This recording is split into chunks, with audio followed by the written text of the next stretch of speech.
it's the proudest day, the proudest time in the seat of a rally car, because that day and that hour and those minutes, I got the bit between my teeth. You know, I really stood up and was counted and said, this is not getting away. I remember when we pulled on our helmets and Donald says to me, what are we doing? I said, we're going for gold, Barrett. That's all was said. I can still picture that run. That was just the best run ever.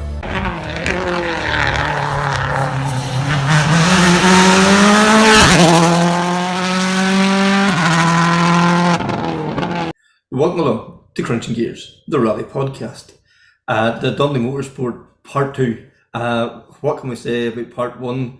The response has been just out of this world. Unbelievable, the amount of views, downloads, all these different things. Please continue to like, share, rate. All those things make a huge difference to the podcast. It is great. That is great. Please keep it going. Connor, we are blown away by the response to this, haven't we been? Oh, it's been fantastic, genuinely. Like, we knew that the story would be of interest, but catching up with Charlie and Eugene and that, and we knew, they have a big following. But kind of we've been a bit surprised, or maybe more accurately, blown away by how much interest there's been in this story. It's incredible. Yeah, and like Paul with his drive, the lines he can throw in, it is something else. It really is. And if you thought Part 1 was good, I think this is going to be even better, isn't it? It is indeed. It is. No, it's a cracker. Just continuation of the story, and another hour or so's worth of chat and conversation, and we're still only at the tip of the iceberg with regard to the Donnelly Motorsport story. So there's plenty there.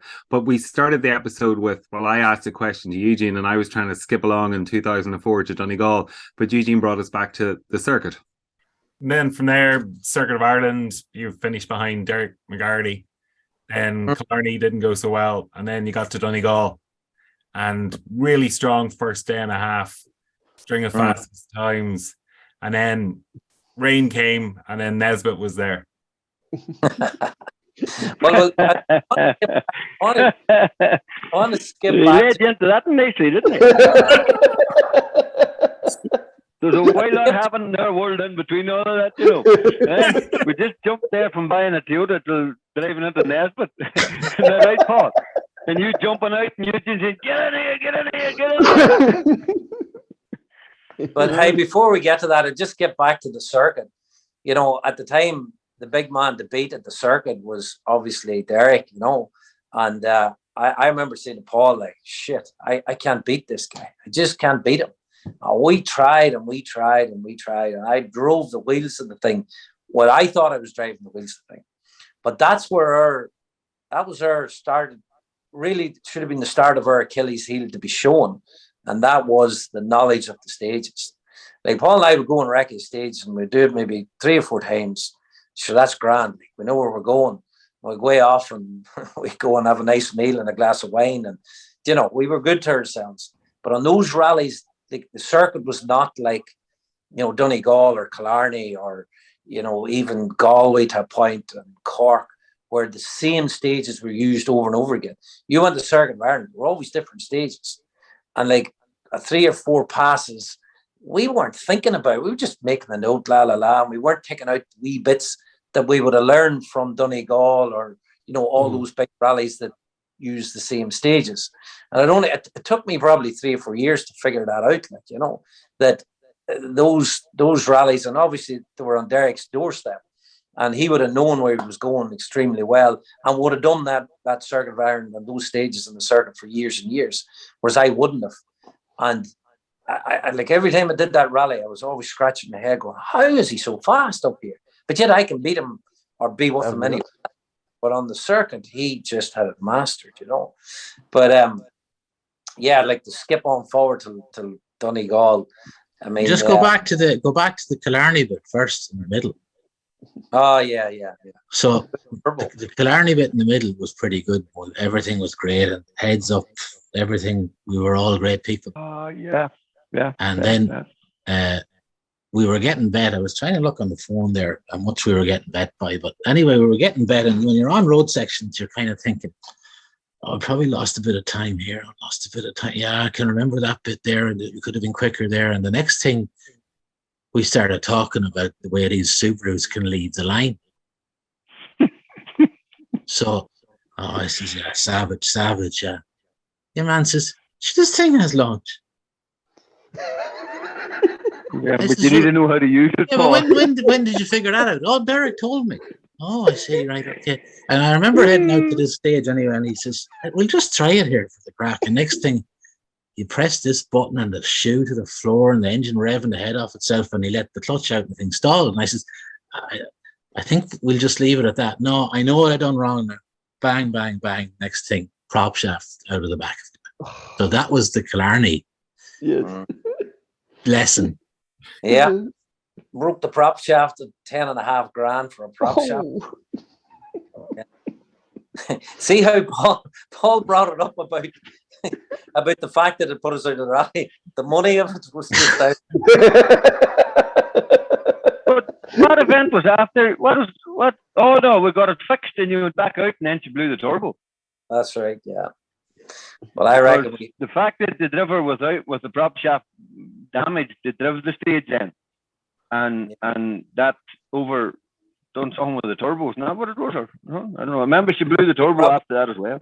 Engine and everything at the time, you know. But yeah, look, one of them things I don't think we'll get to the bottom of what happened there. But so, Connor, on to your Donegal lesson. She changed the subject again, Paul. Well, look, Donegal, obviously, you know, Paul and I had done it the previous year in a hired car from Niall Maguire, and we finished second behind Nesbitt, which, you know, is to coin a phrase of John Moynihan's, to finish second behind Billy Coleman in Cork was like one in the rally. To finish second behind Nesbitt and Donegal was like one in the rally in 2002 for me, or 2003, sorry. And, you know, I knew the rally well. I'd done it several times in the G3. We were in good old form. Everything was, you know, coming together.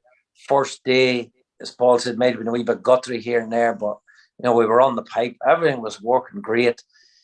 And halfway through the second day, you know, I can't put it any other way than Nesbitt just put manners on us. Like, you know, he just, you know, those stages were his. He worked on them like, you know, Andrew was that sort of a calculated guy. He picked, you know, several stages out of a rally and he just worked on them. And that's what he did with, you know, Knockalla and Atlantic. Knockalla and what was the other one? Knockalla and Fanad, wasn't it? And what was the third stage? Can't remember the third stage in that loop yet.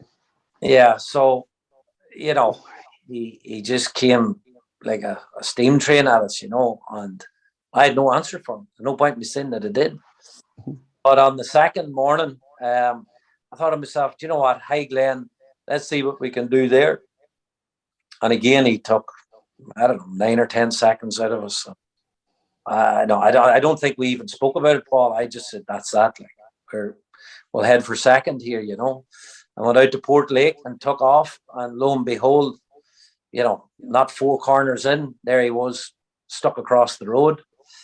You know, I did everything to scrub the speed of the car. And I remember going, oh, I'll get the post. I knew I was going to hit him, but I'll get the post of the passenger side, the door post, which is the strongest part of his car.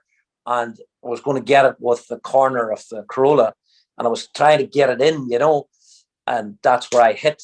But I hit it more so on the, you know, more so on the front of my car, you know. But, you know, watching it, and like I've seen the video a load of times, so that, you know, it's fairly fresh in my memory.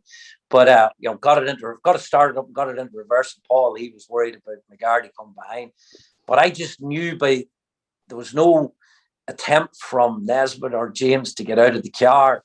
And I could see him grappling to get a gear, and you could see the wheels twitching on the car. And I went, he's going to get going. And if he got going, then, you know, my only chance was to stay on his tail. And that means I would only have lost, or I'd have gained 30 seconds. But he would still have been leading the rally because he had 40 odd seconds on us, you know. So I was being cut enough that way, and suddenly he just got it jolted forward, and I seen the gap, and obviously roared at Paul to get back in the car.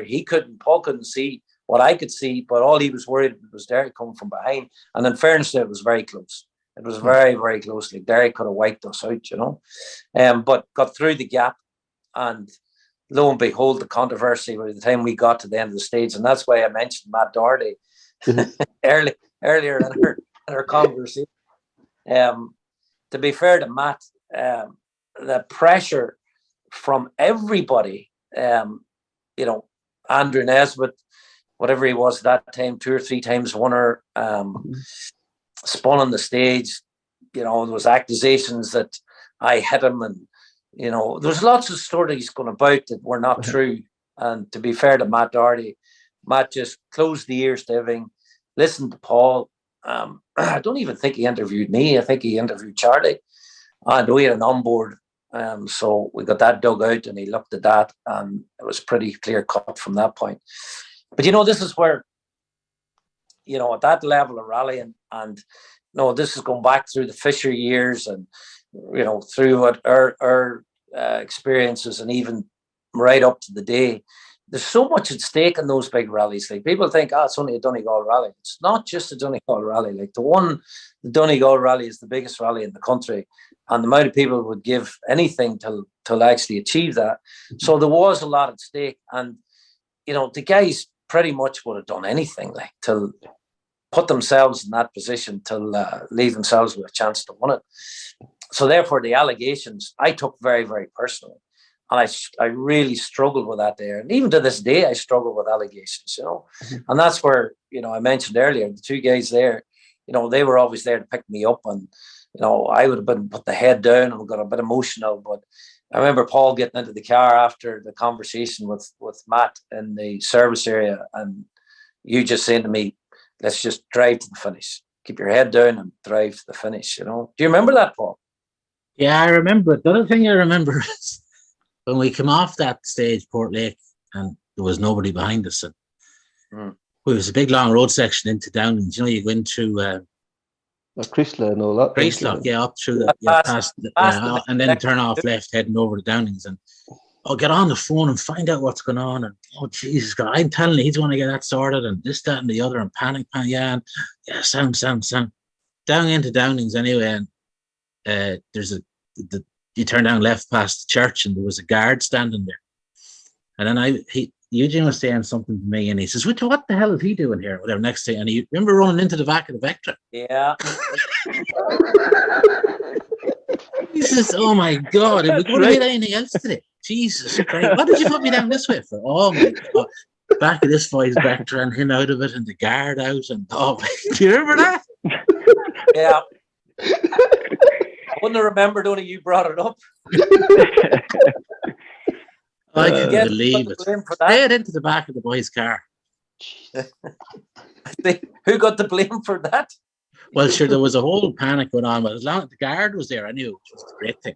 The man in the Vector shouldn't have been there at all. But anyway, yeah, I remember getting into the car and the conversation with Matt, and then we went up to the start of the last stage started. Atlantic Drive, it was, wasn't it?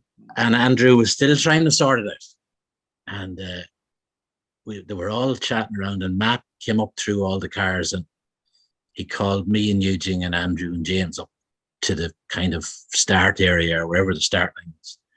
And he said, listen, lads, this is the way it is. The stewards are going to make a decision, such thing and whatever. But it was kind of clear cut that the rally was over for Andrew, in fairness. But Andrew was saying, but like this, that, and the other. And I remember I was sitting on a stone wall or something, but there was just this lovely green, you know, that really nice grass that you can chew on. And I had a bit of this in my mouth, and I says this rally isn't over yet. You still have a stage to do. And that was enough of a line for Matt to say, that's right, into your cars and away you go. And that was the end of it. There was no more arguments after that. Yeah. Not at that stage, Paul. Not at that stage. Because I ended up on the service area. I got wee Charlie was doing the microcam that time, and I got Charlie to take the tip out, and he put it in a separate recorder for me and put in a blank then. And he done all this. I had him rang and he done all this from use entered the arrival control to use got. He had this all done before you got into the service here, and I had the tip when I had the recorder, and I put it in under my coat, and I ended up onto the back of the lorry. And remember, I showed it to you, and in the back of the lorry, and then you seen exactly what the story was like. And the next thing, a couple of the stewards landed. Like Martin McKenna was one of them, and somebody else. Yeah, and fellow with the big beard. What do you call him? Donegal. And they come up to the back of the lorry, and I showed it to them, and they wanted it. And I said, "Not a chance, boys. You can get that if you wanted to show it to anybody or anything about it, I should just bring me and I'll take it and show it to whoever wants to see it. But you're not taking it with you anyway." So that was grand. They left, and I got 2 or 3 phone calls looking for it. But when the rally was over, there was a Stewards inquiry about it, and I parked the car down. Must have been down on the grass at the roundabout, and I was coming walking up, and James and Andrew was coming walking down. And of course, when they saw me, they started, on about the thing and jibing about it, And I says to the 2 of them, I says, "Boys, I have the whole thing in my coat pocket here." I says, "And once you see it, you'll drop this whole carry on." And he says, "What do you mean?" And I says, "Come on." And I remember stepping out into the middle of the road, and I met them halfway across the road, and I took out the recorder and I played it to them once. And I says, "They are now, boys. This is over." And I headed off walking, and I went in, and I went into the stewards meeting, and they looked at it once as well, or maybe twice. And there was a phone call in the middle of it, and then they asked me to leave, and then they come out a lot of minutes later and said, "That is over, no more, nothing more about it." And I reckon the phone call was from there to say that to forget about it, to drop it, because there was plenty to be seen. The bit that Tyndall cut it, and he put it on the TV for effect, and the way he put it and the way he showed it and all the rest, he done it with a question mark, that sort of way. He was making a drama out of it. Yes, he made a drama. He done his job basically. He done a good job. But whenever you watched it from like the minute before the corner and the minute after was very important. The minute after was very important, because when you seen it from the minute before, you seen that Eugene and Paul, they were just doing their job, and they come around the corner and Andrew was there, and then there was the whole bit on the TV, and then Eugene saw the gap and Paul jumped back in again, and they went for the gap, right? And as soon as they took the gap, Tyndall cut it. But when you went past the back of the car, you seen why Nesbitt was where he was, and that's what answered the question for everybody. He actually that was not the corner he crashed on. That's where the whole thing changed, and that's why the whole thing was forgot about then after. And McGarty was the one that lost out, because he came around the corner then, and by that time Andrew backed across the road, and there was no space for him, and he didn't get by, But it was interesting. Now it definitely was interesting. So it was. You could have a whole podcast on its own for that particular rally. You could, yeah. There's a few of them topics that we talked about could last the whole podcast, especially our early years. You did.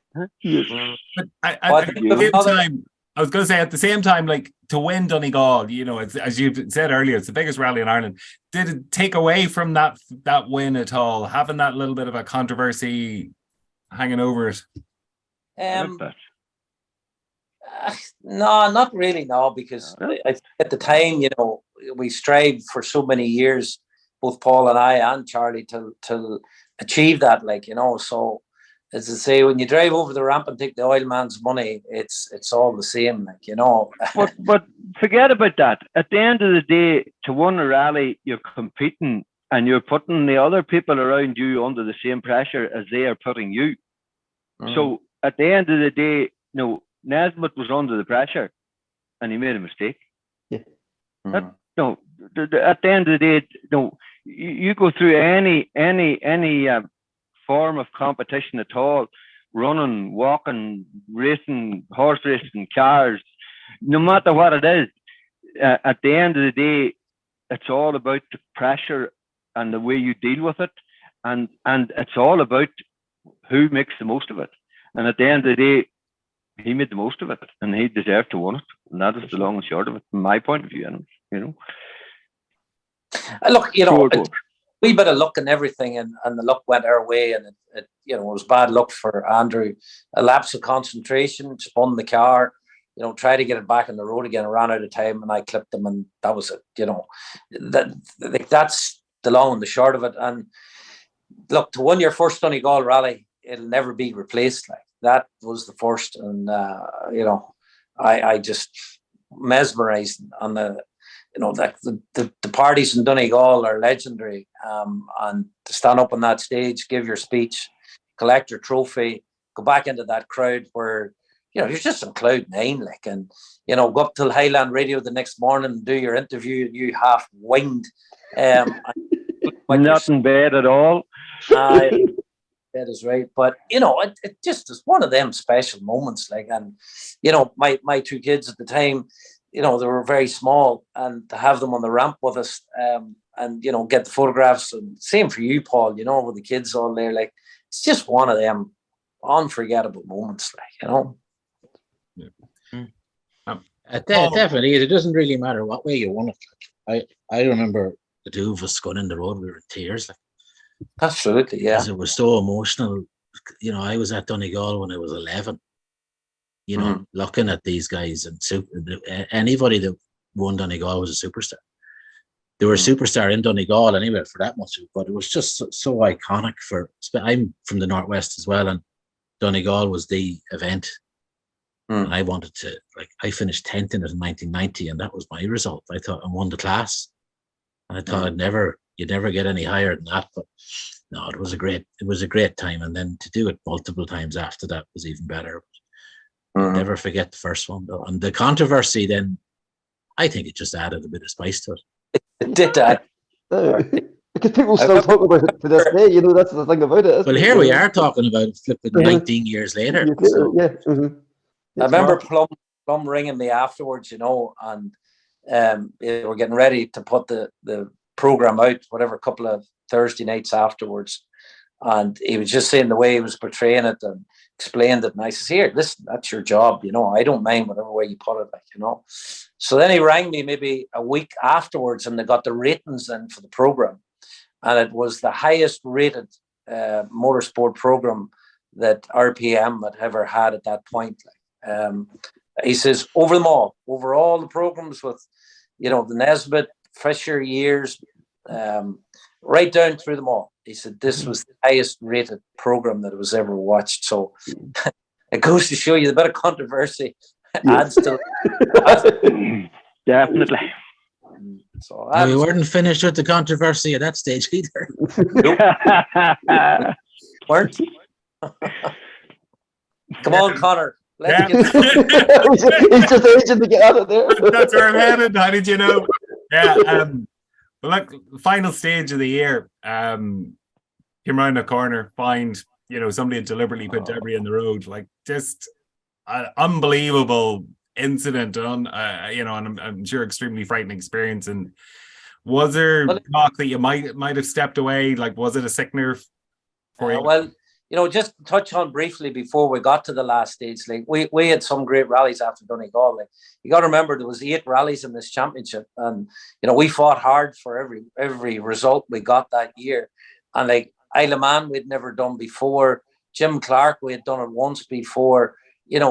These were big rallies, like massive rallies. The Ulster Rally, and to land to Cork, with a sniff of one of the championship. And to start that rally, for the non-anorex that aren't into rallying, it was some strive to get there. It was some effort to get there, to have a Donegal win under our belt, and to have a chance at winning the championship on the last rally. It's kind of like, what the person who was organising the championship, that's what they dream about. is to have it to go to the last rally and there's a race on and there's a proper competition. So really, you know, the remit that I had is we needed to win the rally, I believe, to win the championship. And, you know, not knocking Derek McGarty, but, you know, we had the better of him in the previous couple of events. Like, we were fit to beat him. And I felt super confident. And just settled into the event like we would have settled into any other event. And I don't think, Paul, we had any difference in our prep leading up to it. I think we did our recce and we had our few pints, and, you know, we were relaxed before the event, weren't we? Yeah, but you do remember what happened? When? Before? On Saturday. Oh, yeah. No, I remember. Yeah. So, like, I mean, we settled into the event and we were trucking, and next thing I put it off. Like, and I can't blame Charlie that didn't see the road because it was well enough marked. I marked it on the recce myself, and Paul called it plenty of times, and just an old mucky farmyard, slid wide, bounced off the bank and flipped into a concrete post and wrecked the back of it and got a puncture.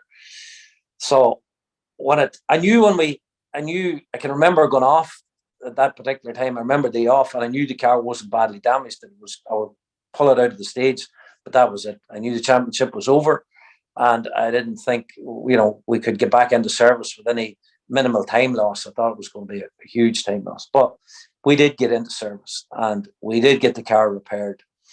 And I think that was, I don't know what came over me, Paul, but I just think I went into a mode where it didn't, you know, it wasn't about racing for the win anymore. It was racing and, you know, driving just to my natural ability. And lo and behold, the stage time started to stream in. Right or wrong, Paul? Yeah. We were in total control, and then the conditions changed favourably for you, and McGarty then had a spin and he lost 20, and it was a real soap opera. I remember one stage down through a forest, and there was these chain of notes, like out over crest, like, you know, flat right over crest, flat left over crest. And in the wet, you know, you always come back a peg or two. But I just had so much confidence. And I think that's the stage we took maybe 20 seconds out of him. I had so much confidence and so much of a feeling of the car that I felt like it was on rails. I felt it wasn't even raining, you know. And, you know, we just put ourselves back into a position where, you know, we were controlling the rally again.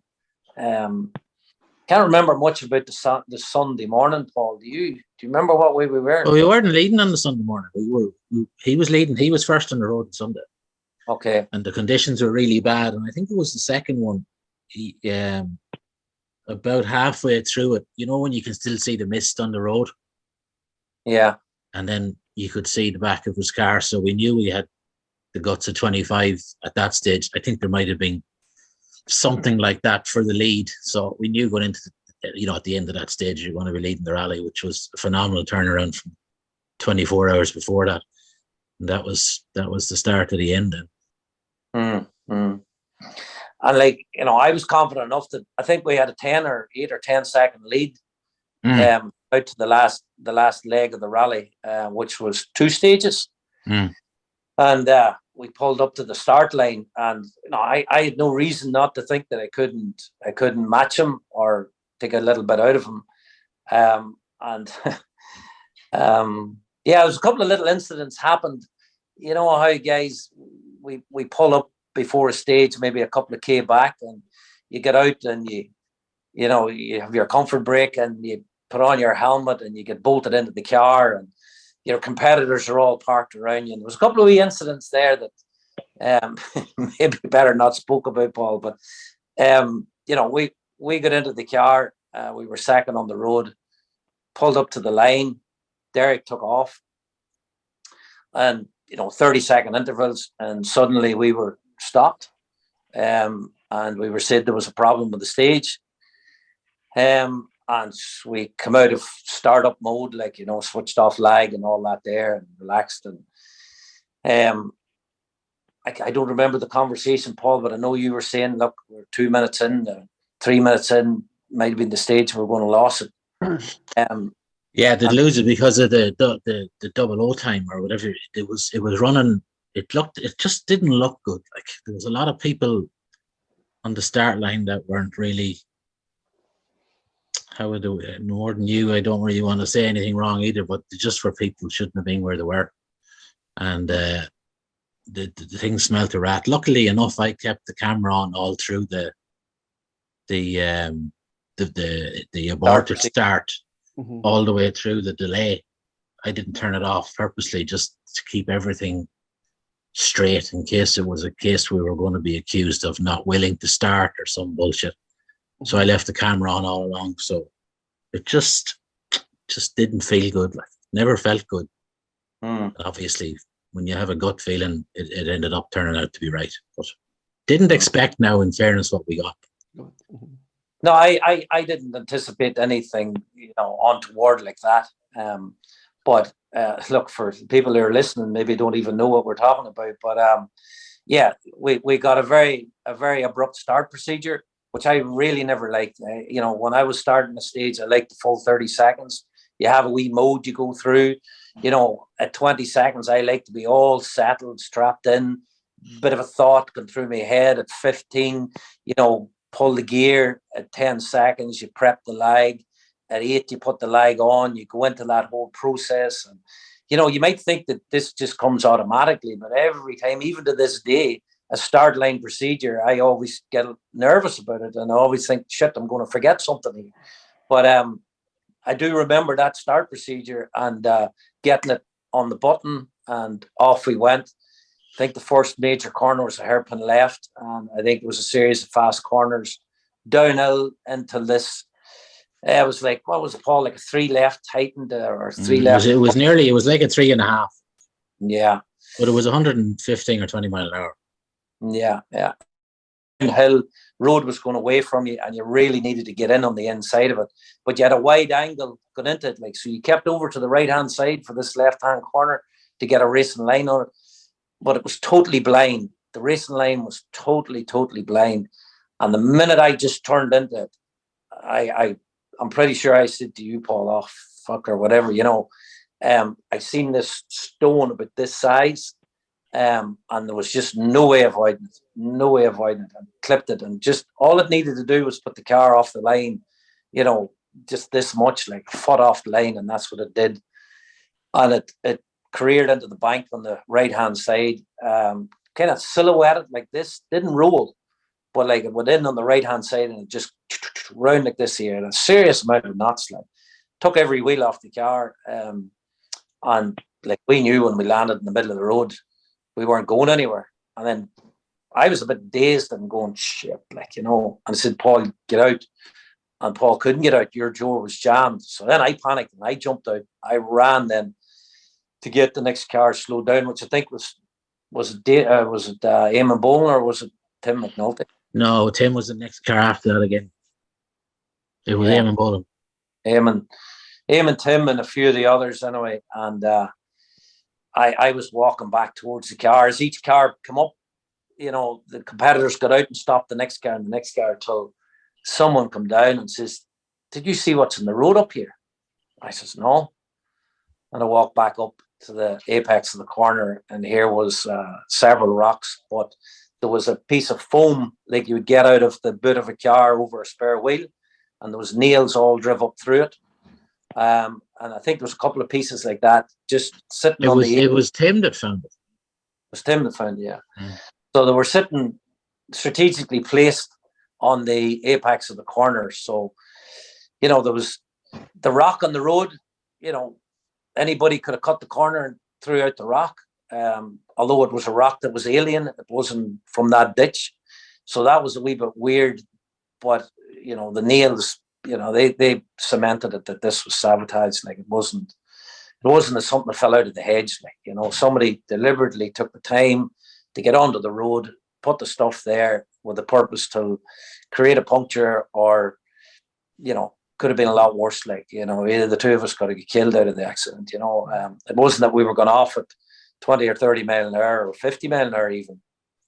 All said there, this thing was well over 100 mile an hour when you were turning it in, So, look, that was probably the lowest point in my rallying career. I think it was the lowest point for any of us, that why would somebody want to sabotage, myself. We could get into all the ins and outs of my personality, and get into the ins and outs of who liked me and who doesn't like me.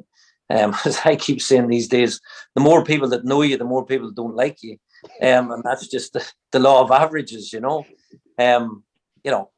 like my business interests at the time, there was some bits and pieces of it were controversial, but there was nothing illegal, nothing that I didn't do. I didn't do anybody any harm. I was heavily involved with Kingspan, which was a PLC company. And there may be an individual who would have been, knows would have been put out about that. But, I can't lay the blame with anybody. I can't say there was another competitor, which was lots of rumours going about at the time. My private life, I had some issues in my private life to do with my marriage and things like that. And somebody was saying it was something to do with that.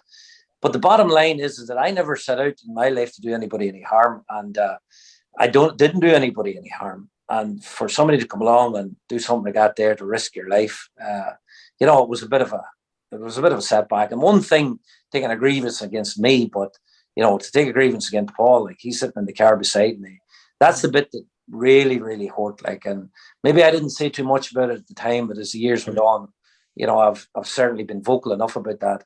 One thing to have a go at me, but Paul was, totally innocent and had no reason to be doing that with him, But Eugene, when we arrived at it and I looked at it, to me,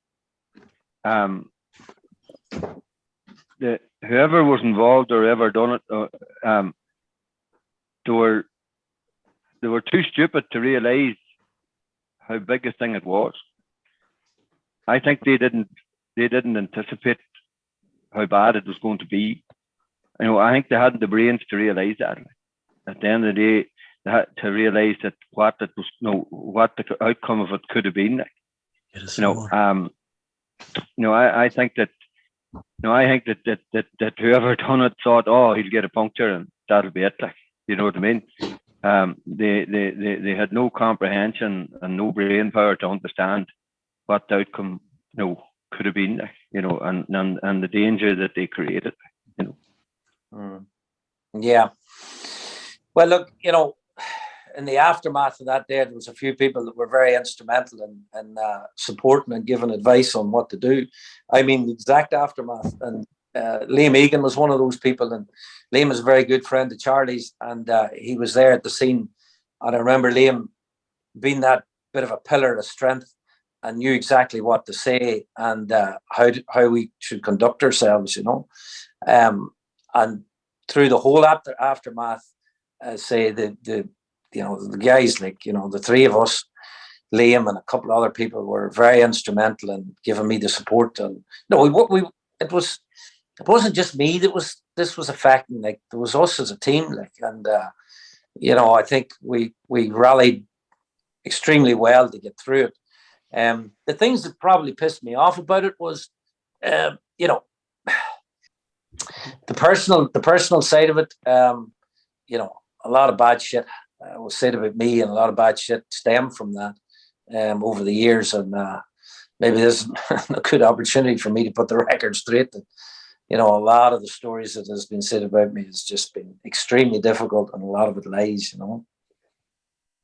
And the outcome was basically a joint decision to share the title between yourself and Derek. How did that come around, or was that agreed between yourselves, or was that more the sports decision to do that? Well, that was Charlie's decision. It was his decision. I didn't take any part of it whatsoever. Frank O'Mahony was the COC. He was left in a very awkward position. And so they took the decision to end the rally at the last control before that stage, which was okay. That was in the rules to do that. So I was declared the winner of the rally. So, I mean, Charlie made the decision based on the atmosphere in the room that night. Derek was insisting that the rally should have been concluded and he would have been the rightful winner because his stage time, he got through the stage and I didn't, and I crashed. And there was lots of different permutations to it. Pirelli were the main sponsors of the event, and they were the sponsors behind Derek McGarty as well. So they obviously wanted to win, and they wanted the championship for their driver. So look, we can all say it was the right or the wrong decision at the time. It's the only time in the history of the sport that its championship has been shared on this island. Of course, the Donnellys had to be in the middle of the controversy. But what do you call the fella? Noel Wilmot. Clark.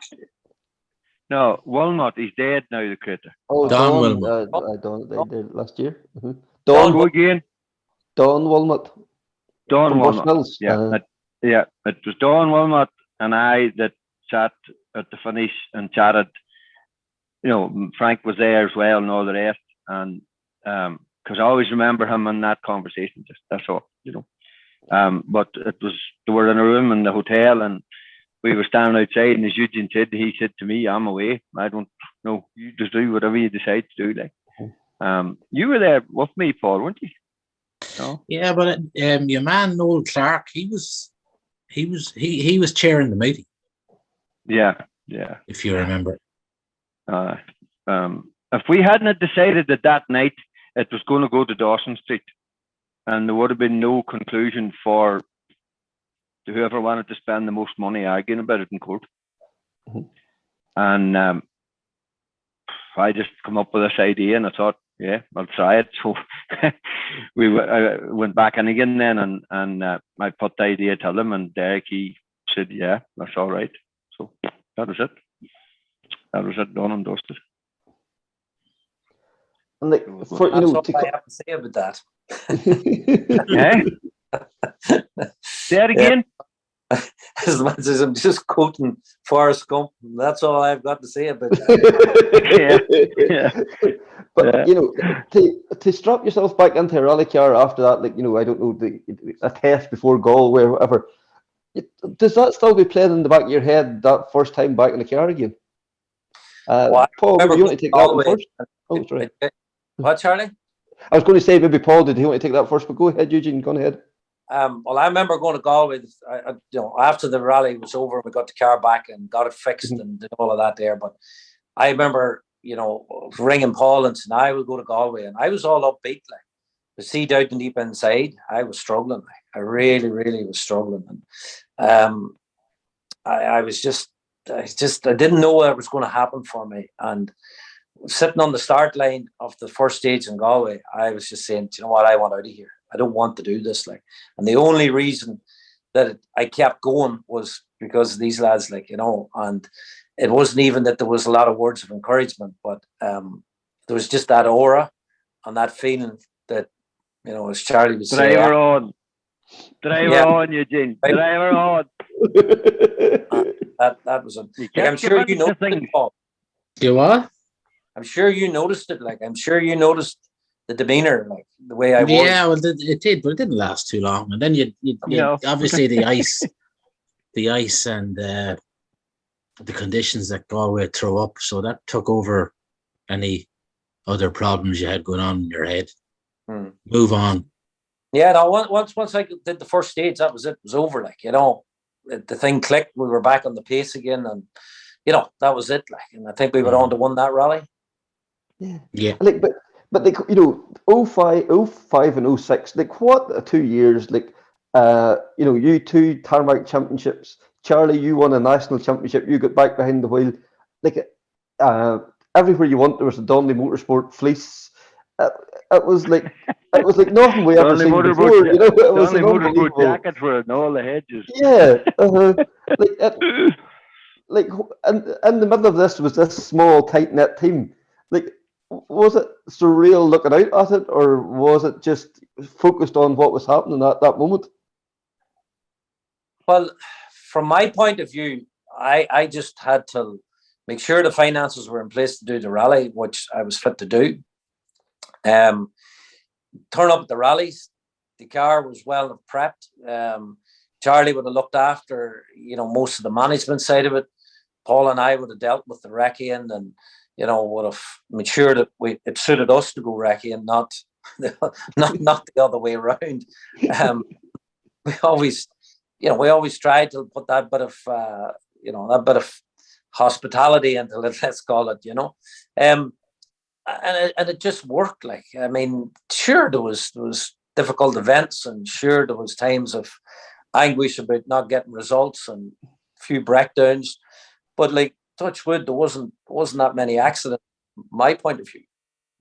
And in 2005, I remember saying to Charlie, look, you tried your best, but you never got the opportunity that I've had, and you've given me the opportunity that I've had. So why don't you go and do a national championship? And like, the hell with, we'll share the car. It's not the worst thing to run. We have a few bob. Why don't you get in and try it? And I remember I had a bit of forcing to do to get you to do it, Charlie, to start it. Like, and I can't remember what the first rally you did with it, but yeah, look, it was a passion of mine to see Charlie won a national championship, because he helped me so much. I wanted to make sure that when he finished rallying, he had, Charlie Donnelly, national champion. Yeah. That was my ambition anyway. It's all coming out now, Charlie, that you're only fit for the national. That's it, boy. Too many wrecks, Paul. Too many wrecks. And 2005 proved there was one more wreck. Oh, definitely. Well, I don't remember exactly how that came around, but I know you were the one that instigated it. Probably in my head at the time was that there was enough money being spent keeping the whole show on the road as it was, without taking on an extra one. But the one good quality that Eugene has, Paul, as you well know, is he can make the figures all make sense at the time. The operative word being at the time. When it comes to writing the check or whatever, at the end of it, it doesn't always tally up, but it's all right at the time, and we'll get there. Don't worry.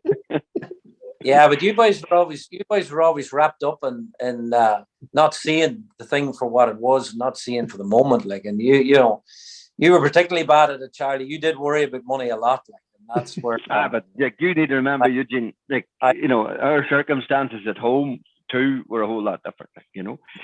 What I'm trying to say. What I'm trying to say is that, yeah, we were always very conscious about it, but we were, we had good ability to make a few quid, and we weren't stupid, like, and this was a once in a lifetime thing. I wasn't thinking about 50 or 60 or 70. I lived for the moment, and from the past that we had, like, we lost our brother very young and tragic circumstances, and I lost a best friend when I was quite young, and I just said, I have to live this life. I'm only going to be in my 30s and 40s once in my life, like, so that's how I looked at it, and I always knew that I had the ability, and I was smart enough, and Charlie was smart enough that if there was a bit of a shortfall, we could work hard enough to make that up, and that's why, as I mentioned it earlier, when the guys came around with the sponsorship, that was one of the things that I know I thanked everybody. The biggest thing of all, and you two boys remembered because you were there, the Galway rally in the rain. Remember the very first one we talked about it earlier, and the 08 car or whatever. No, Stan's car. Man, the first rally is one. Oh, the Subaru, yep. Galway West. The Subaru. Yeah, Galway West side. Do you remember that was the first time we really met? What do you call the Cumo fellas? Steve Thompson. Steve Thompson. What do you call the wee man? The wee old man, wee engineer man. Oh, he's dead and gone now. Anyway, but anyway, the two of them were there anyway, right? And we fitted up these tires anyway, and out just went and come into service. And I pulled the wheels off, and I started examining them and looking, and I said, to Derek, I said, we'll swap these back to front. And the wee boy come over, and he says to me, what are you doing? And I said, I'm going to swap these back to front. There's a bit less wear on these, it'll work better. He says, we have a lorry full of tires over there. He says, what are you doing that for? Like, and genuinely, I looked at him as if to say, is there something wrong with your head? There's nothing wrong with these tires. I just need to put them back to front. And he says, we didn't come here with a lorry full of tires for you to friggin', run the same tires all day, like, you know what I mean? Like, and I kind of looked at him and, I thought to myself, this is I never had anybody say this to me in my life before. Like. No, I never understood this at all. Like, because like when we were in our early days of rallying, I never bought a new tire. I never did. And it was only when Eugene started rallying that we ever bought new tires. And then for this guy to come along and say, "There, that lorry's full," you just go over to the guy and you just say, "Give me 4 more of these," you know. And then he says, "Come back over here." And then he says, "I saw you cutting at them last ones." He says, "Cut you these new ones the same way." So I was cutting pound notes off them. Like this, you know, that's what was in my head, if you know what I mean. Like the pattern we cut on them, like we were discussing this at the time, how we come up with this pattern. And it was a way back, the old Michelin pattern of years ago, where you had all the blocks, like they were all separate, and there was these big lines cut all through it, but they were all direct, straight lines, like, there was none of this squiggly stuff there is now on tires. This was all big straight lines. So that's the way we cut the tires. And I think there's a video of that, on RPM or something, of me cutting the tires or whatever, But the big thing was this it just never went out of my head, is the guy saying, "Oh, go over there, just that lorry's full of tires," he said. "You just put more on her," he said, "whenever you want to," like. And that was the first realization of, hey, we've got someone, like. Yeah. You know what I mean? This man's telling me to put on new tires every service. Throw them at her. That's what they're there for. You're here to get the best out of this product you can. You're here to win. He'd say, like, if it takes 4 tires, if it takes 40 tires, you just fire them on her when you need them. Yeah. And like, we never, like, that was just totally over our heads, like, the tire bill. The 2 big things was the tire bill and the fuel bill. And the guys that come in with the fuel bill was the 2 lads in Derry, Donegal Oil, Paul, Eugene, Arthur and McMahon. And the McMahons. What do you call Arthur and what do you call our brother? Oh, yes. Yeah, but anyway, they done a similar thing. They said to me, "Look, you need fuel. You just come over, lift the jars, ring me, tell me the jars will be sitting. You just come and lift them. Roger. Here you go." Roger. You're right, Roger. Yeah. Yep.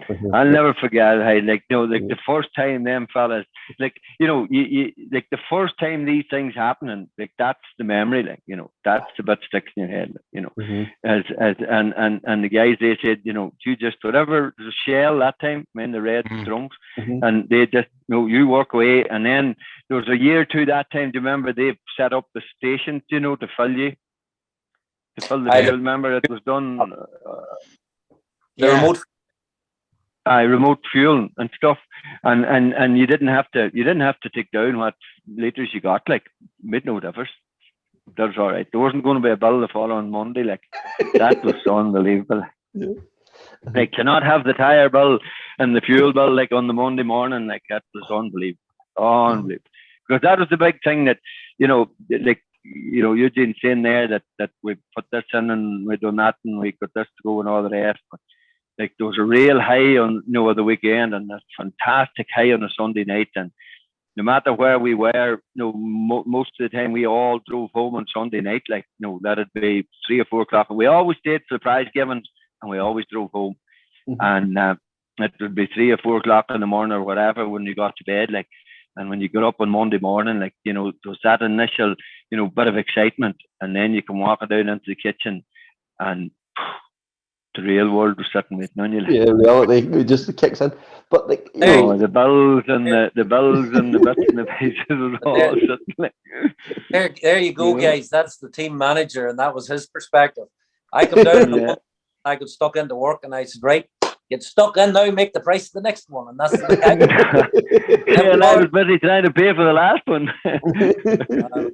But that's the difference between us. Like, I never, it wouldn't have bothered me the same way as it would have dwelled in Charlie's mind, So I just knew I could, I'd always get there. Like, it was always, we had the ability to get there, and we had the ability to find the funding for it, And but Charlie, Eugene mentioned, wanting you to become a national champion. Like, them 2 years in the Corolla, I think between you, you've done something like 40 rallies. You won the 18 of them. You've won the podium 17 other times.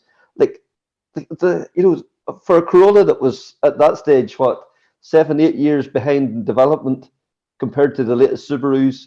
It was phenomenal. Like, Well, the and work, the way you just kept developing the car too. well, Eugene said the key thing. Eric Weavers took a massive interest. He bought everything out of Toyota at that time, right? So he had that.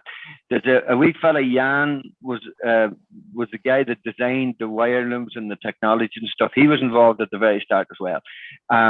Derek is he's a meticulous character. Like, you know, he stripped that car and put it back together again, just to strip it and put it back together again. Do you know what I mean? Like, I, as Eugene said, always had a feel for driving. You know, and the amount of times that Derek and I would go out in the car, and I wouldn't drive it. I'd sit in the passenger seat of it, and he would drive it, or Eugene would drive it, and I, you know, I would be going for the feel. What the car was doing, and you know, what the suspension was doing, and what the whole thing was going. And then Derek and I would, you know, come up with a solution, like a click here, click there, spring, whatever. And then the Eric sent the guys over for the development of the suspension, and they developed the suspension, you know, like along with us at that time. And then as today, like, Derek has a regular dealership now, so he continued that. So he that was his thing. He wanted to get into all them things and do all them things. Like, the fun was that, you know, if we bought a car ready to go, it wasn't ready to go because Derek needed to strip it and then put it ready to go, you know. So there was this like, there was a lot of attention put to detail, but there was a lot of, it was never, no, it wasn't one. It was like everybody played their part and they worked together, and you know, like, a big thing too was engineers found it funny to work with our team because they didn't talk to Eugene, they talked to me. Eugene talked to me, then I talked to the engineer. And one guy in particular, he couldn't understand, he couldn't get around this. Like, he just didn't understand this. So we had to take a step back, and then Eugene and I done a bit, and Eugene took more of a lead in talking to the engineers. But the first time or two, it wasn't very long till he realised, no, I do need to talk to you. You know, because Eugene and I had our own language. Like, Paul, like, the system was this. It was wild. It wasn't complicated, right? We had either radio in the car or with the phone in the car, right? The two guys left the start line. The phone rang. What's the car? I told them. What tires are on? I told them.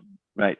No, Paul, I'd say, Paul, what's the first stage? Well, I'd already said to Paul earlier what would be the first stage, and him and I would have discussed it. So then I would have made the decision on what tire and the setup or whatever. And they would have went to the first stage. More than likely, come off the first stage, the phone would ring. Eugene would say, this is not right, and that's not right, and because he was nervous and he didn't get out of his system. And then I'd say, well, here, try this here then. So there'd be a minor. Paul would maybe get out and maybe make a click on the suspension or whatever, you know what I mean?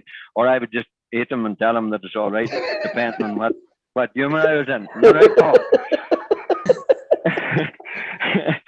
and then as you're enjoying as this, the day, you're enjoying this. I am, yeah. You know, and as the day would unfold, you know, that was how at the start we had big handling at the start, because what we had done was we'd got people that was really enthusiastic about the whole thing. And you had Derek that was like, he was really enthusiastic about the preparation of the car, about the car, right? So he played his big part.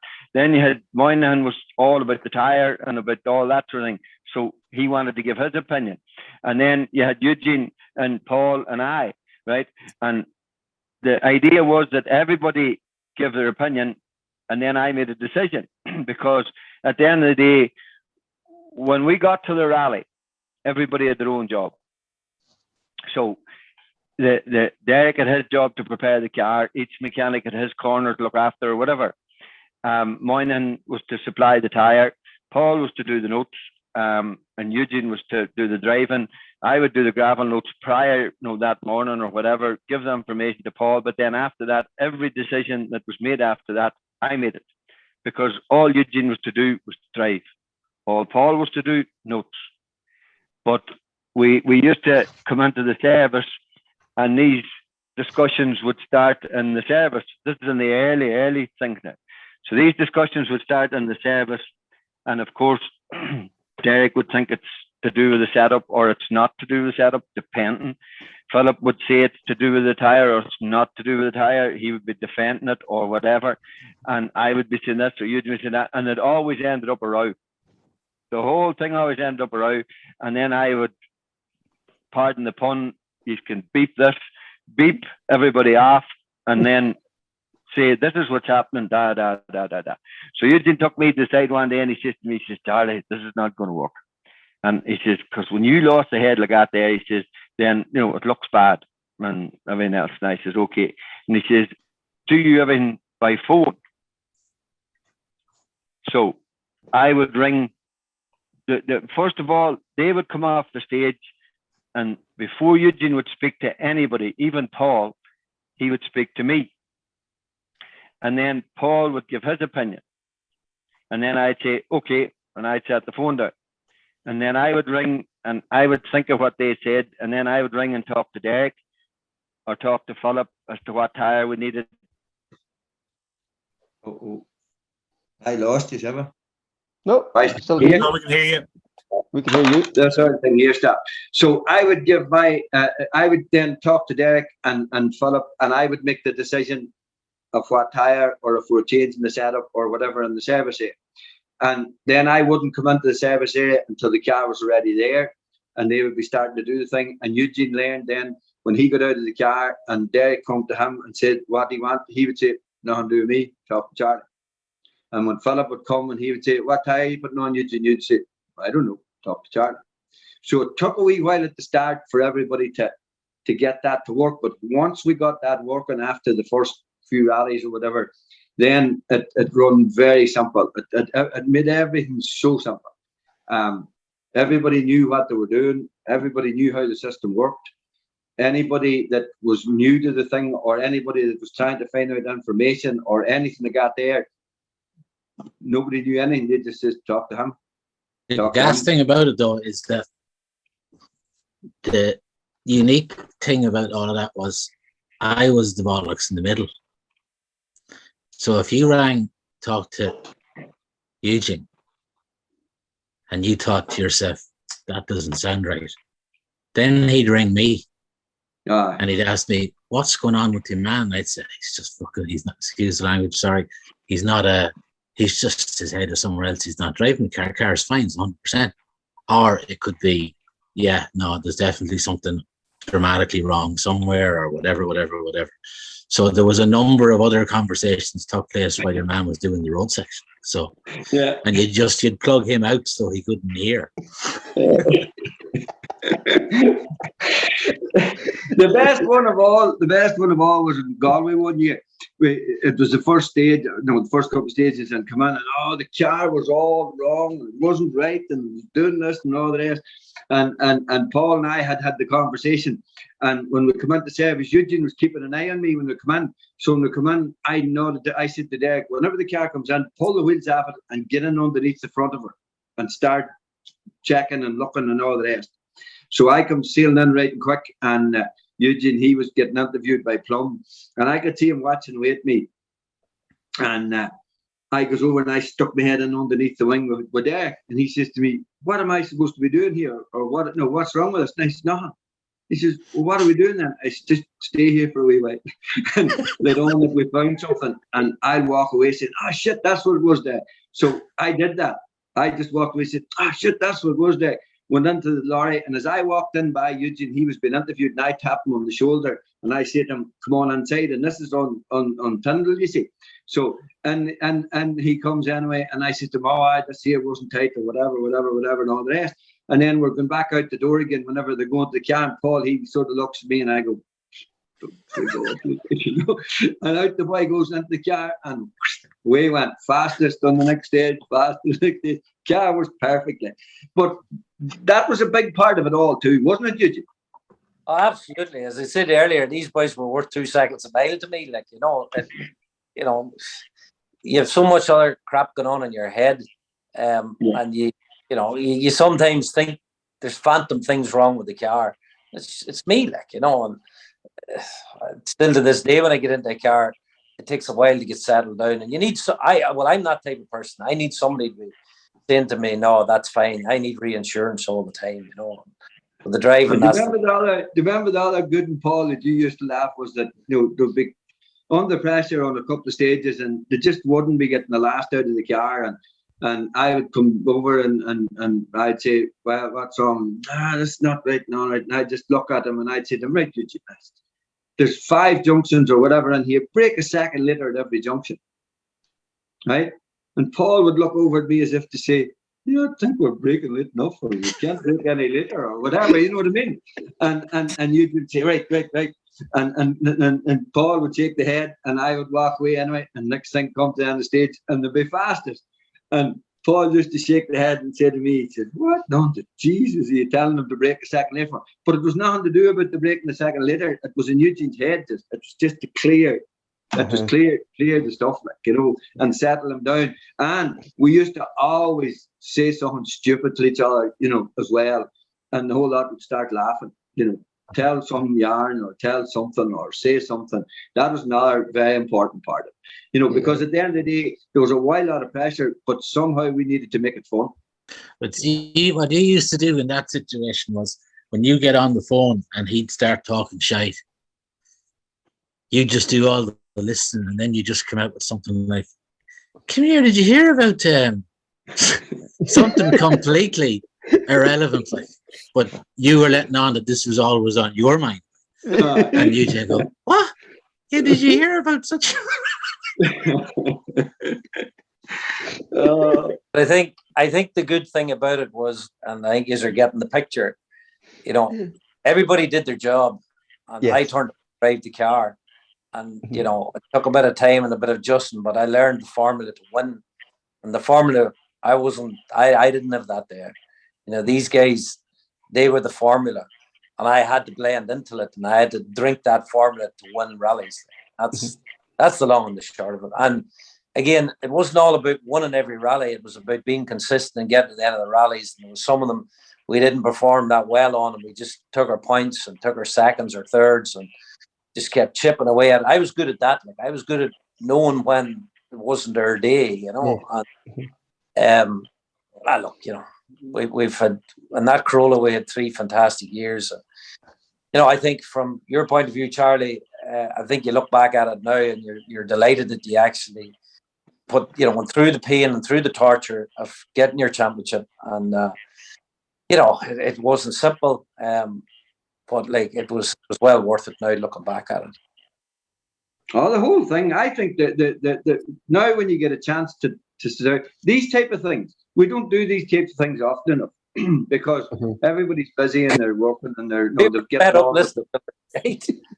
But they're getting on. They're on with different parts of their lives, and as you say, it was a unique team. And I always say when anybody asks me about it, I says we took the best people at what they were doing and we put them together. And we're all very, very strong-minded, and they needed to be.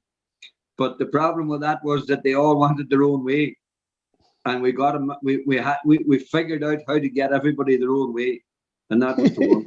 That was Charlie's way. The other thing, ended up my way, but it was the one. The other thing was from the start in 2004 to the finish in whenever that was, back end of 2006. Breyer put a lot of effort into the engine. Remember, it was a completely different power plant from start to the finish. Yeah. But this is back to what Eugene said about Weavers. Weavers never let the thing go. Derek never let the thing go. The setup of the car, I kept pushing. You kept pushing different things, and Eugene done his thing. Everybody, Moynihan pushed like mad. The rows over tires used to be unreal. We're trying to get a better tire, trying to get a better product, trying to make it work better. But it was all. It was all you hadn't the best of everything, but you made it work, and you took more than the best out of it. The car wasn't the best car, but it was the best car because we made it the best car. The tire wasn't the best tire, but it was the best tire because we made it the best tire. Everything was the last was taken. There was nothing left. There was nothing left at the end of the day. When we come home on a Sunday night, we were all, I was completely drained. because you put everything in, everything completely. You know? The only thing that we took a step too far with Weaver's lads was when he, when he did that big engine for us and put the nitrous in her. I think he just took it a step too far. Took a step too far when he did There was that. nitrous everywhere, like it was all over the place, wasn't it? Right the day the pipe blew off, Paul knew how to catch it. You nearly dropped your cigarettes that day too, didn't you? Yeah. I know smoking in that And the fact that we actually got away with it and the scrutineers couldn't find it or nothing, went to everything and looked at it. Whoa, that was stress. Inside the road, kids. None of them thought of it. Inside the road, kids. Yes. But, Eugene, by 2006, you kind of knew the writing was on the wall with the Corolla. Like it was starting to show its age, and you started looking what could replace it. The Subaru at the time, like the S11 was probably the logical choice, but once again, you had to do things that wee bit different. You went down the route of the S12. Well, look, as you say, the Corolla, she'd done us proud and she'd done us well. And, was she at the end of her tether? Well, it was in our heads that it was the end of her tether. And, I was looking at all these other cars all getting developed, and probably a bit of psychological thing kicked in as well, Now, the S12B, the S12 Subaru was a massive step up in power over all of the cars, all the WRC cars. Like even the 03 Focus had come out at that time, which was a sharp car, but it still didn't have the grunt that S12 had. So it was a big, big leap forward in power, but I wouldn't have said a big leap forward in handling wise, because I drove an S11 on the Harvest Rally in 2006, and it was a beautiful car to drive. It did everything that it said on the tin. I didn't find it a lot more quicker than the Corolla in a straight line, but it was better in bumps, and the center of gravity was lower in it, and la la la. But we went for the test of the 12, and I took one run on it, and it didn't handle well, but I put it down to the road that we were on. We were in that test stage up in Uri, and it was wet and the tire wasn't good, but man, was the power, and it was just unbelievable. And I said to Charlie, I was flipping. I have to get myself these. So always in my head was I was the blue-eyed boy at the time. I'd won the championships in an underdog car, and I went over to Pro Drive, started talking to them. It was transpiring that this was going to be the first customer car being released. Derek McGarty wasn't too happy with that because he was the Subaru boy at the time. So that'd give me a little bit more of an inkling to try. So, look, to be quite honest, we sat down, we did a deal. I didn't think it could be bought at the money that it was bought at. I didn't think they would give us the deal. At the time, the cars were controlled. They controlled the engine, they controlled the gearbox, they controlled the management of the car, and an engineer had to accompany the car all the time, even though we ran the car, which obviously Derek McGeehan ran. And it was a bit of a baptism of fire. We all worked together and making it happen, and brought the car home, got it into the workshop, let Derek at it for a while. And of course, Derek, he was very meticulous about it and would have had his own understanding of how the cars work in Irish Star.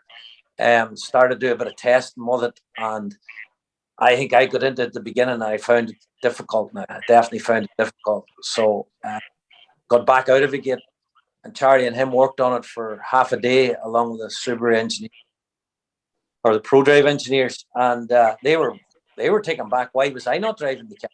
I remember saying to Eddie Core was engineering the car. I said, no, I have no interest in driving up and down the road. Them boys will get it close enough. Then I get into it and refine it to the way I like it. But to be fair, now you had a lot of work to do there, Charlie, to get it close. Yeah. That's what I was saying to you earlier about the engineers. Like Eddie, he couldn't understand that it wasn't Eugene that he talked to. and I wouldn't drive the car either. Derek would drive the car, and I'd sit in it, and then him and I would do our thing, and then we would talk to Eddie then, and then Derek would get out and he would do whatever settings that he wanted to do. But it took a good bit of work now to get it to nail the thing, but it hadn't rigger suspension in it, which was Derek would have understood rigger up and down the cross. It had whatever they had in it. So I think now that was one of the things in it. So it took a wee while to get over that there, but we got it. We got it to handle pretty good. One thing I found very strange about the car is the rake in it. The back of the car rode higher than the front. That didn't sit. No, it didn't feel right for a start, but it just didn't sit well in my head. But I said, well, look, it's one of the most competitive cars in the World Championship, although it wasn't at the time. But you're saying this is a World Championship car. This is a pro drive. These guys know what they're doing. But the one thing that it did have that compensated for some of its awkwardness, I'll put, is it had some bag of power. Flipping hell, you put your foot on it, it took you out of trouble, It had good grip too. Yeah. Huh? It had good grip. It got the power on the road. Yeah, it had reasonably good grip. But the other thing that complemented it well too was the Kumo tire. When I drove the car on Michelin, I struggled with it, but when I put a Kumo on it, the car felt nice, and we didn't do a huge amount of testing before Galway. Sure, we didn't, Paul. No, well, I only done a day in Davao. Yeah. So we went to. Sorry, Galway. we done a day. I done half a day in Davao, half of a day in Lucy. Yeah. So we went to Galway, and obviously Marcus Gronholm was there, and we weren't thinking too much about what we could do. Oh, big key thing till it on the test it done in a gearbox, and as it transpired, once it done the first gearbox and the second one after the 2 days testing, it started to show gremlins as well. And I got talking to Eddie Corr about it, who's a pro drive man, and transpired there was issues with the gearbox on it, and it had been an issue right through its WRC career up until that point, and they were damned expensive. Because the box were, I think, was 100 grand or something for the time, or 80 grand or so. 80, yeah.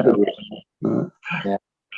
So we went to the rally, and Eddie said, "Look, we have one gearbox with us," and I went, "Well, I hope we don't need it, And lo and behold, first day of the rally, we weren't that quick at the start, but we started to get into it, and the box gave trouble.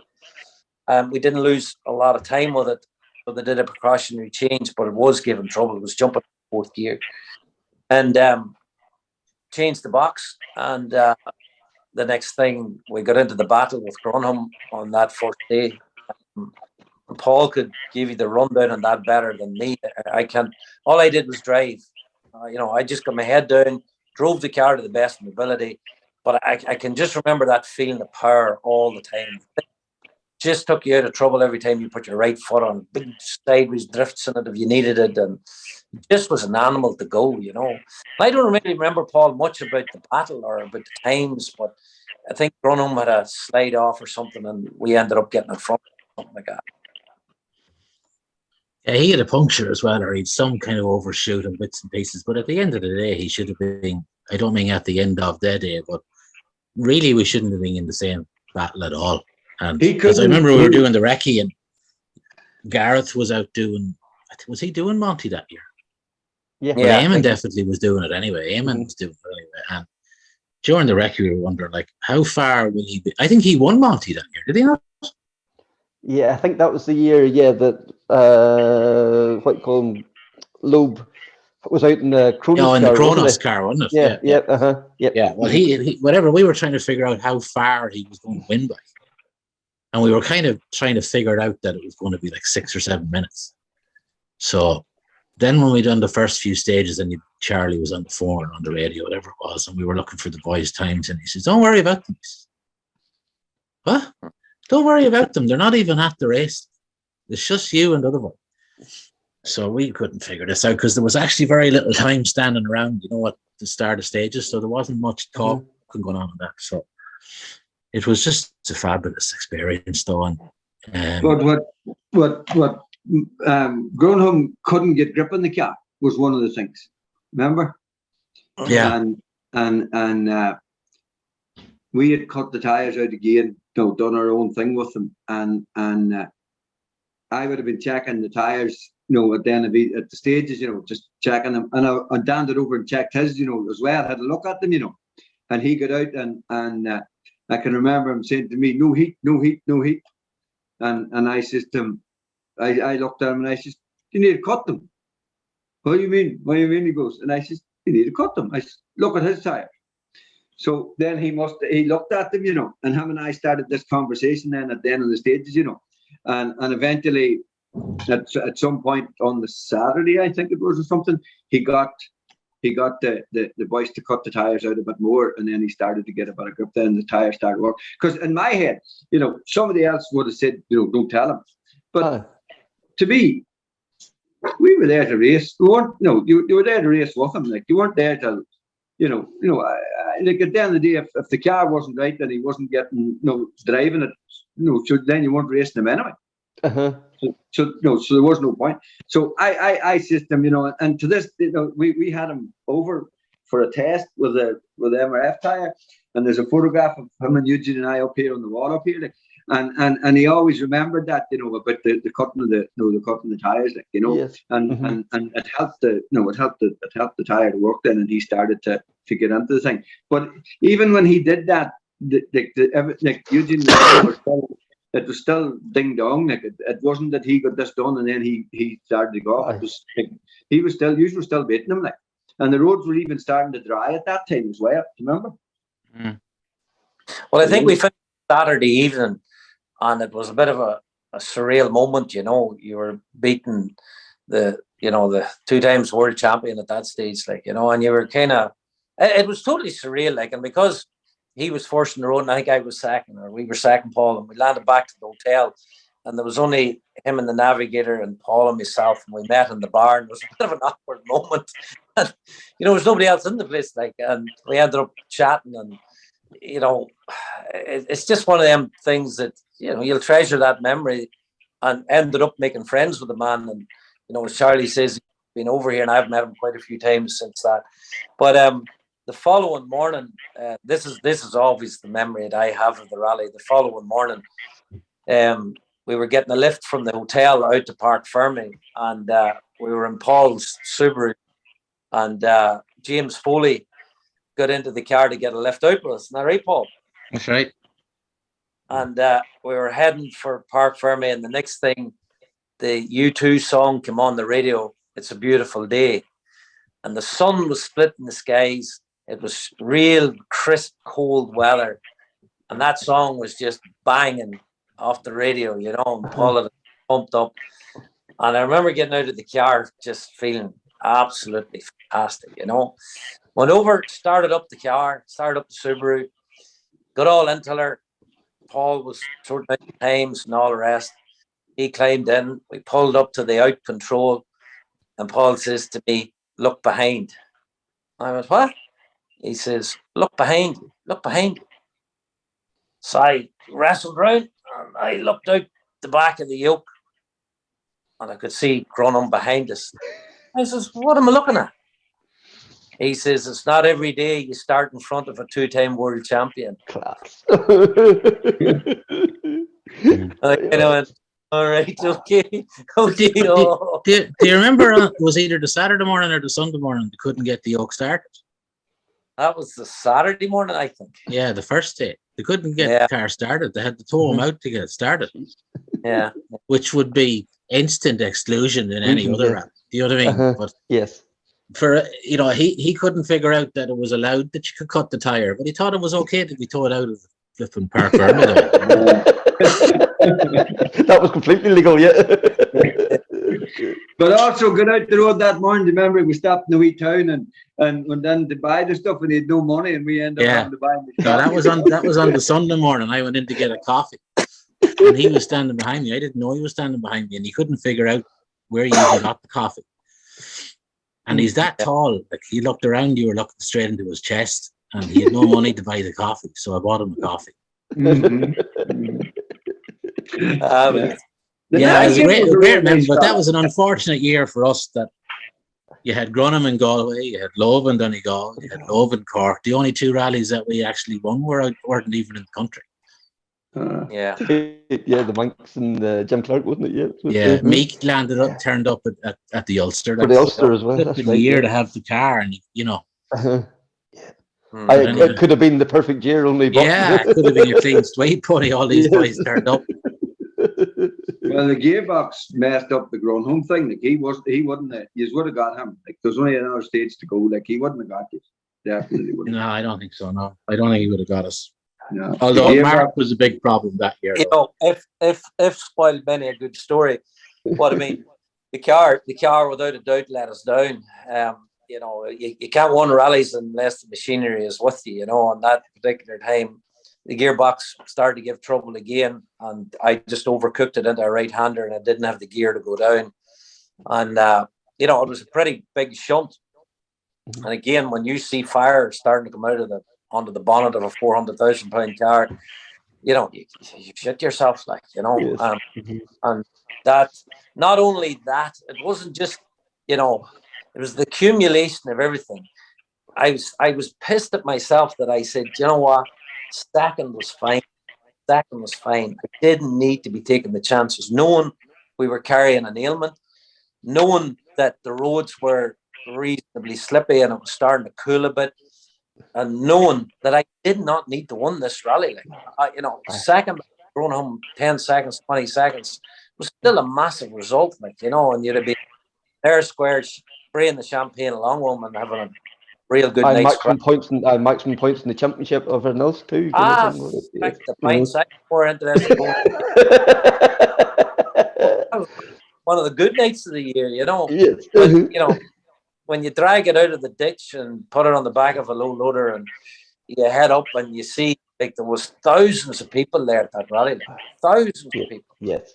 We took the car to the stage, they were waiting there. Like, there was, you know, I'd say there was 200 or 300 people waiting there. And, like, I just hang in my head, like, and all I wanted to do was get the flock out of there, you know. So, you know, it ate me for quite a bit of time that I should have just went for the finish on that rally rather than trying to drive a car that had an ailment, you know. But Paul says, you know, the car, you know, the team didn't gel as well as it did with the Corolla because we had an alien member in there, and I'm not saying anything bad about Eddie Corr. Eddie Corr is a really good fella, and I very good friends with him and remain very good friends with him. But Eddie was very much a company man, very much a pro drive man. They ran their car a specific way. They had professional drivers drive them. So that's what they were used to. Here we were, you know, an amateur team. We had our own way of doing things. We had our own way of communicating. We had our own way of setting the cars up. And they maybe didn't recognize the talent that we had at doing that. They didn't recognize Charlie's ability, certainly didn't recognize Derek's ability. And therefore, they were still trying to drive us down this road of running this car as a European spec car or the way they knew how to run it, which didn't suit us. And again, didn't suit the tyre, didn't suit my style of driving. Like at that stage, I still right foot brake. Like I wasn't a left foot braker. And, you know, they couldn't get their head around it. But one of the things that did come up about it is Eddie Corr used to be mesmerized at the braking pressure I could apply without locking up the wheels and the way I managed my brake. And he used to be scratching his head and saying to me, "How do you do that?" And I said, "Well, it's just years of practice, like, you know." So that whole year was a bit of a struggle and getting everything to work. And then again, after we done the circuit, and I think we finished second, and we weren't really on the pace. And you know, the Reed Motorsport team was incepted in that year, and the next thing they came calling, looking for us to join them. And that was a big change in the whole dynamics of things. Well, because Reed Motorsport, you know, they were looking for success. They had a couple of people that they were backing. I got to know Liam Reid quite well, and to this day remains good friends with him. But it was one of those things. Well, okay, you're coming along with the support. You're basically taking over the team. Financial support was massive till it, and all I had to do, and we had to do as a team, was turn up, and the drive was supported. But we had to drop some of our long-term sponsors, and we had to drop our tire manufacturer, which was Kumo. And to this day, I regret that, and I've said that publicly quite a few times. I regret walking away from Kumo deal, Kumo relationship. And Philip and David took it quite bad, rightly so at the time. We were 2 events into the championship, and we switched to Bridgestone because that's who the Reid Motorsport team had done their deal with. And I was involved with Esker, which was Danny McGee, who was a big supporter of the campaign at that time. But again, it was a lot of money, and Reid was offering us something that we just couldn't walk away from. We basically couldn't refuse. It was a deal that you couldn't refuse, And the dynamics and all that behind the scenes certainly affects, that 1 second or 2 second a mile that you get from your team. That affects that. And the first rally we did was Killarney, with the Reid Motorsport team. Got off to a good start and made 1 overshoot and dropped 8 or 10 seconds, and that was basically rally lost because we couldn't make it back. And we were fighting with Chris Meek for that whole rally. 22nd to him by 12 seconds. Honeycomb was there as well. That rally was in that. Mickelson. Aye, Andres Mickelson, yeah. Mickelson was at them all. But I mean, that the dynamics of the team, it took us quite a while to get into it. But we should have won Killarney, but that was the first rally on Michelin tires, or BF Goodrich that were known at the time. The first time with the new crew and different people involved in it, it was all a wee bit alien. The dynamic was very like that, made a massive difference. But look, we left Killarney and we were positive enough about it, and went to Donegal really hyped up, and I actually felt in good form, and I felt we could put the car to a good position. Come off the first stage, I think we were maybe 8 or 10 down, Paul, were we? No, we weren't that far, Mike. We were 4 or 5 down. Who was fastest though? Mickelson, was it? No, Mark Higgins, I think, was fastest, wasn't it? No, was it Mark? Was it? No, was it not Kevin Lynch? I think it might have been Kevin Lynch. Oh, yeah, Lynch, actually. I think you're right, actually. I think Lynch was fastest in the first day. I think you're right, actually. Yeah, because everybody was waiting on Loeb's time, and I think Lynch came out of nowhere, didn't they? Yeah. But we did the first loop, and we weren't far away. We were just where we needed to be and hanging on to the pace, And the next thing I think, Paul, did we get to the second loop? Brina. Yeah. And a flipping corner I know so well. I cut it, and he said, "Don't cut." I cut it. Big rock, got a puncture. Got out of the end of the stage, probably dropped 20 seconds or 30 seconds, but that wasn't the real problem. Changed the wheel, and as we were jumping back into the car, I touched the throttle and hopped it into gear by mistake and wrecked the gearbox again. So when in the next stage was only 3 gears or whatever, lost 3 minutes. So that was the rally over. But we continued on it. We had a puncture on the second day. Planet Head. We limped through till the final day. She blew off the turbo fan. Remember, she blew off a hose off the turbo. Oh, was that not on the Friday? On the Sunday, was not? No, on the Saturday. All right, yeah. Well, I know we got out of the Saturday and we were third or something, and we couldn't catch Higgins in front of us, and we couldn't really be. Well, we were in a bit of a fight with Kevin. Yeah, Kevin Lynch. But the crack then started with Loeb.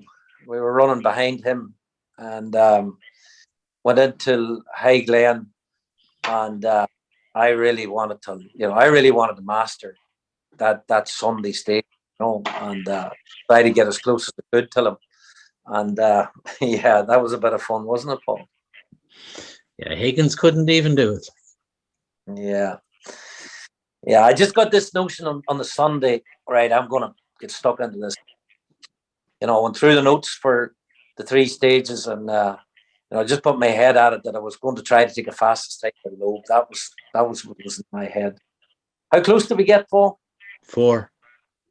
4. Did we not match him on Atlantic Drive? Oh, maybe we did, but I wasn't thinking of that. I was thinking of Glen. Yeah. But we were coming off stages, and Daniel Ella was sitting waiting on the times from your man here. That was another one of those moments, that you kind of go, what's Daniel Ella doing standing on the side of the road waiting on our times? Yeah, pretty cool. I'm just looking to see Donegal International 2007. I don't think we had a joint fastest time. All right. You think it was Atlantic Drive? No, Atlantic Drive, he was quickest the second time round. Mm-hmm. And he was quickest on Glen. What Atlantic Drive would be 19 then, wasn't it? Mm-hmm. No, first time. Oh, you're right. We were joint quickest with him on the first time round Atlantic Drive. Mm-hmm. There you go. Mm-hmm. Yeah, joint with 7:36.7. So I beat or I matched Loeb on a stage, and I beat Gronholm on a few. Yes, that's a fine record to have. Yes, Fame to fame. Yes. Uh-huh.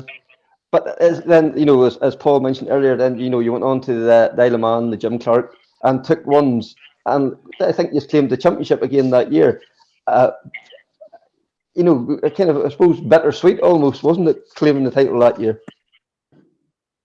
Well, it was a bit, and especially the demise of Reed Motorsport after the finale of joining this big team, and the financial security of it and all the rest. And another thing that Donnelly Motorsport got the blame for was destroying Reed Transport through its rallying. But I can assure you, the company got into difficult and nothing to do with its rallying escapades. But yeah, it was a bit disappointing that we did won a couple of home rallies, and a bit disappointing that the Subaru didn't perform better, and it didn't. I don't know, performing better is not the right word. I didn't enjoy it the same way as I enjoyed the Corolla, Mm-hmm. And it's a pity we didn't. It's a pity it ended the way it did. Simply, the Reed Motorsport thing was over. They owned the car. The car was sold. I didn't really have the appetite to pour that sort of money into it. Mm-hmm. And I just thought, no, I'll look at something different. Yeah. I just didn't warm to that car, if you know what I mean. It was lovely hearing those stories about, those golden years of the Donnelly Motorsport. We talked about the fleeces, the Corolla, the Subaru. Like, those are iconic cars. There were iconic moments there you just described. Like, at the time, you were probably in the moment, you were concentrating on the next rally. Looking back now with hindsight, what is the standout memory for each one of you? Charlie, what's your standout memory from those years? I have no idea. To me, a lot of it, I ended up getting sick near the end of it too, which didn't really help the thing much either, because the whole concentration at that time then was trying to stay well, or well enough till be there, but it was taking a lot out of me at the same time. I still like, as I said earlier, I still like this.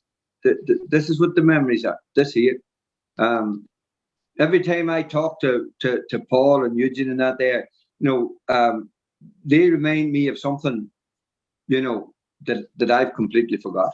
I still remember I think it was the Galway with the ice, and I remember there was a few notes and a crest and a puddle of water and whatever, and into the junction.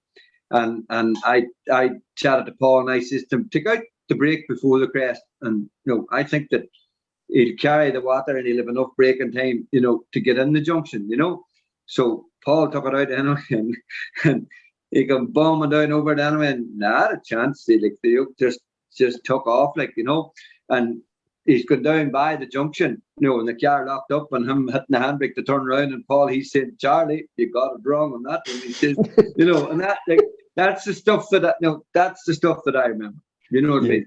No, the year over and the Jim Clark, you know, that you know, first of all, Eugene and I on the test, we learned that the hard tire on a good day is not always the right thing.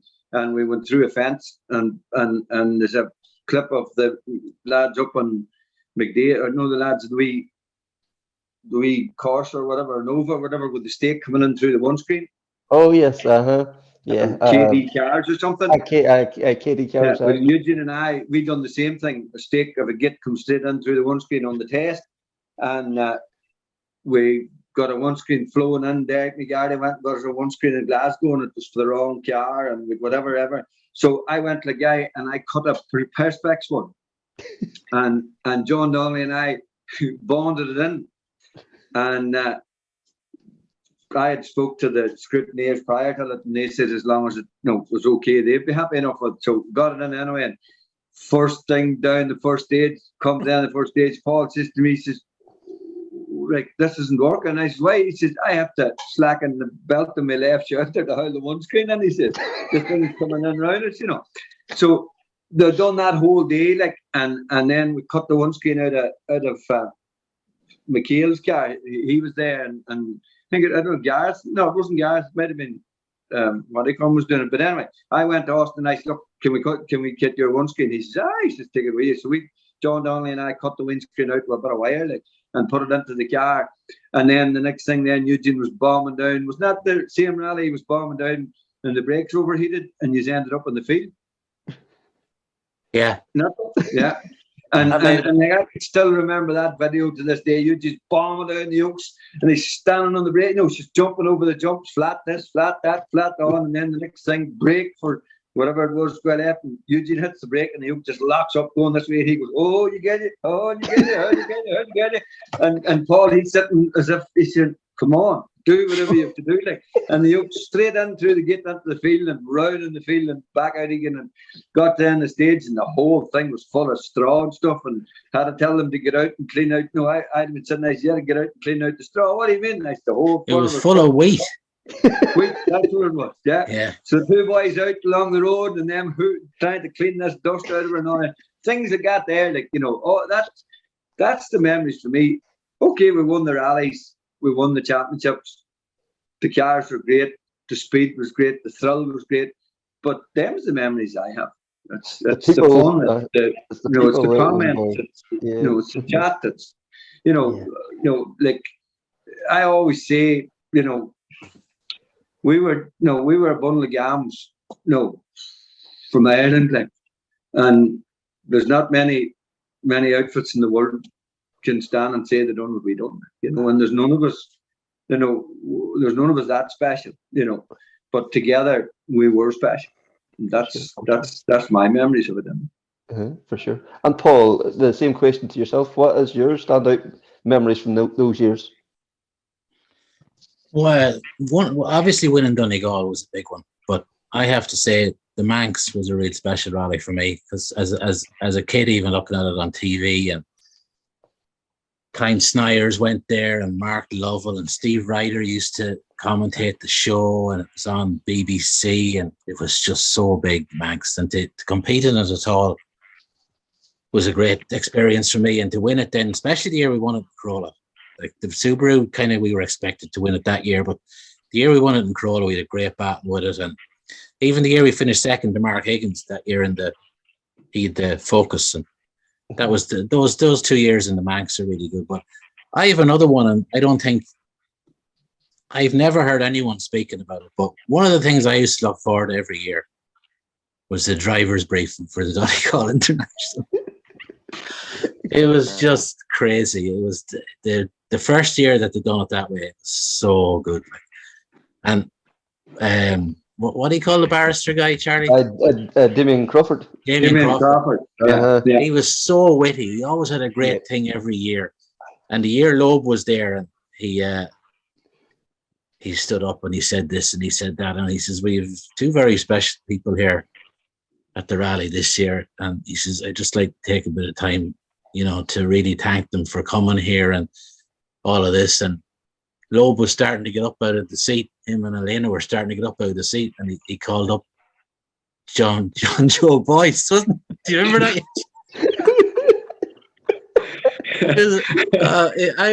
I never laughed as hard because the two boys didn't know what to do, and the whole place took off. But that Friday, as a tension breaker, starting a big rally like a 3-day Donegal, and you're in with a chance, or you're in with that kind of that level, to go to the driver's briefing was just such a leveler. Like, anybody could be slagged. It was just like, it was a real good show, and they'd done it really well. And to have it in the music theatre and everything else, it just builds you up, doesn't it? It was brilliant. I thought it was one of the first year it happened, and then the second year I thought, just this is the way to go. Like, you could show the Europeans are the way to do it. And the year all them world cars were there, and Steve Perez and all them boys, they were blown away by the whole thing. And to me, that was one of the great memories, to be involved with stuff like that. Mm-hmm. Top of all the rallies, and those two things, the Manx and that driver's briefing for Donegal, which is probably a strange one, but I really liked it. Cool. And finally, Eugene, yourself, like what a few years, like what is the few things that stand out for you? Yeah, well, like as the boys say, there's been so many of them. You'd imagine one in your first Donegal would stick out there. And it does, but it was, overshadowed by a bit of controversy. The first Tarmac Championship was overshadowed. But, it's the small moments that, and I don't want this to sound the wrong way, but sometimes it was the small moments just between Paul and I, and small bit of an achievement, or, a stage win, which we were very lucky to have a lot of, that we didn't expect, that magic moment where you come off the stage and you just took a blinder of time, and we'd be looking at each other going, where did that come out of? Like the rally in Cork in 2004, we just cleaned everybody by 15 or 20 seconds. You just didn't know where it came out of. That warm feeling inside you that you just could drive that car through the eye of a needle. Those were the celebratory moments that nobody else could experience, only me and Paul sitting inside. Because outside the car, you wouldn't get that. Everybody else can see the wins, or the stage wins, or the championship wins. But those were the things that I look back that, I sit and watch it on board when I'm bored. I've done that, look at it and go, shit, I can remember that there. I know over that there thinking, oh, that car will do that and it'll do this, But like the celebratory moments with the team as well, I suppose, the one in Donegal in 2005, where I couldn't believe I got it for a second time, that was the special one. Out of the three that we won. Charlie being there at the finish line, that to me is something very special. You just getting out of the car and you just leaping up, and Charlie, that. I don't think there was a dry eye in the house around watching that at that time, So. Well, look, I mean, as I say, what made that moment more special was the fact that it was the second time we won it. Clean, no issues, drove the car well, went good from day dot, and won the rally. That was a very special moment. And I suppose that year as well, the 2006, the following year, the championship the following year, 3 years in a row in an underrated car, with a team that we built from scratch, with my friends, with a limited budget in one sense, but we were the underdogs, and we'd won 3 championships. People might say that the competition wouldn't have been as great as the golden era of Nesbitt and Fisher and McHale, and even going back to Billy Coleman and Bonner and all those guys. But I think I can hold my head up high. I think we can say that those 3 years, we created a massive awareness of the sport. RPM, followed us everywhere. We had great followers. We had great support, as you mentioned earlier. The jackets were everywhere.